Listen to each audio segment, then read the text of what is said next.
بادشاہ وقت نے لیلا کو دربار میں بلایا، اور چونکہ بڑا شہرہ تھا، یہ جو مجنو جو تھا یہ شہزادہ تھا باقاعدہ، لیکن ہوش و حواس باختہ ہو گئے۔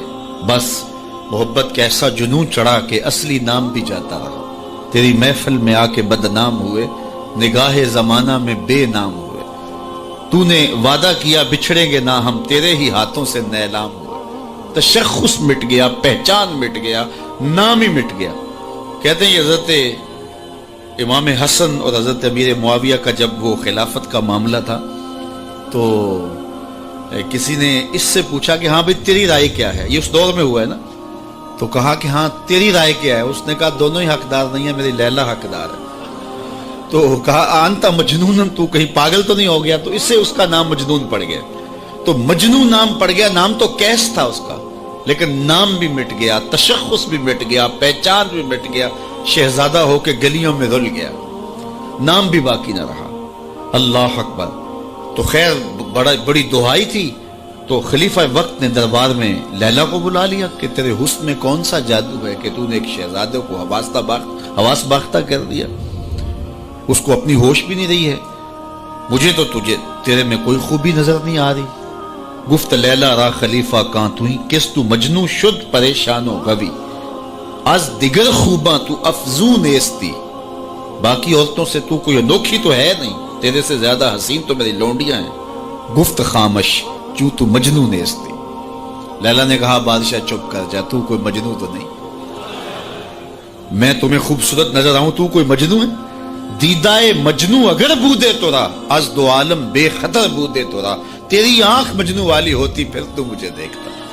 تو ہوش دارو لیک مجنو بے خودست، در طریق عشق بیداری بدست، تو ہوش والا ہے اور مجنو ہوش کو چھٹی دے کے آیا، اور اس کوچے میں جو ہوش کی پونجی لے کر آئے اسے سودا نہیں ملتا۔ اللہ اکبر۔ یہاں ہوش گوا کے آنا پڑتا ہے، اس لیے تجھے میں کیسے خوبصورت دکھائی دوں؟ تو رومی سے نتیجہ نکالتے ہیں، اگر لیلا کو دیکھنا ہو تو مجنو کی آنکھ چاہیے، اور اگر مصطفیٰ کو دیکھنا ہو تو ابو بکر کی آنکھ چاہیے، پھر جلوے انہی کے نظر آئیں گے۔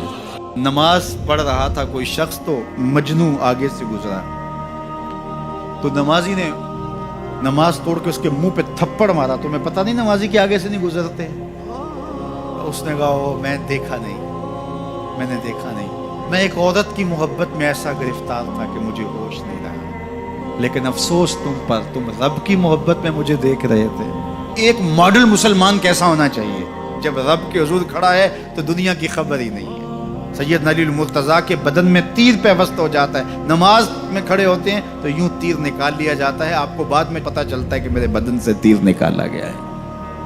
یہ ہے عبادت میں خشوع۔ جب اس کے ہو گئے، محویت کا یہ عالم ہے کہ اسی کے ہو گئے، کسی غیر کی طرف خیال بھی نہیں گیا۔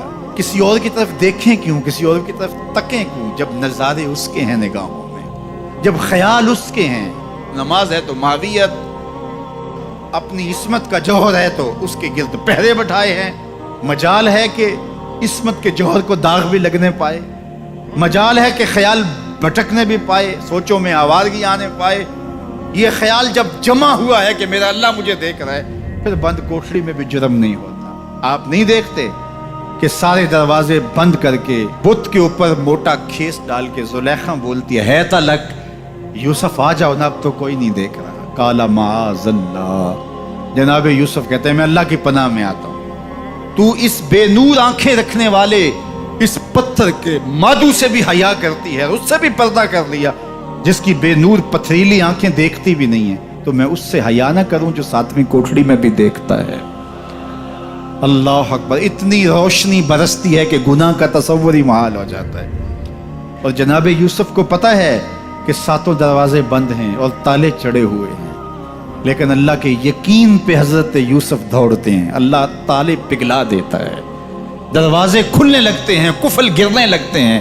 جب کوئی اس کا ہو جائے تو کوئی قفل، کوئی راستے کی بندش اس کا راستہ نہیں روک سکتی۔